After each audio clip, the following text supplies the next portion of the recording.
ఇక్కడ మనం గమనించాల్సిన ఒక ఇంట్రెస్టింగ్ పాయింట్ ఉందండి. అదేంటంటే ఆ సంచిలో ఉన్న అమౌంట్ వాళ్ళు ఎన్నిసార్లు లెక్కించినా సరే అందులో ఖచ్చితంగా 99 రూపాయలు మాత్రమే ఉంటాయి.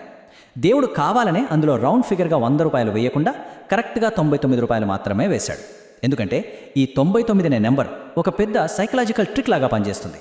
మనిషి మైండ్తో ఆడుకునే మైండ్ గేమ్ ఇది.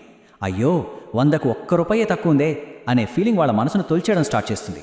ఈ 99 రూపాయల ట్రాప్ వాళ్ళ పీస్ఫుల్ లైఫ్ని ఎలా నాశనం చేసిందో ఇప్పుడు చూద్దాం.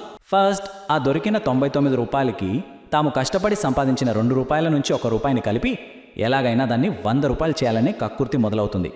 ఆ 100 రూపాయలను జాగ్రత్తగా దాచిపెట్టి మిగిలిన ఆ 1 రూపాయితోనే బియ్యము కూరగాయలు కొని సగం ఆకలితో పడుకుంటారు. ఆ తర్వాత ఆ 100ని కాస్త 200 ఎలా చేయాలి అనే కొత్త ప్లాన్స్ మైండ్లో స్టార్ట్ అవుతాయి. ఇంకేముంది, ప్రశాంతత మాయం, నిద్ర దూరం. ఈ ట్రాన్స్ఫర్మేషన్ని ఒక్కసారి చూడండి.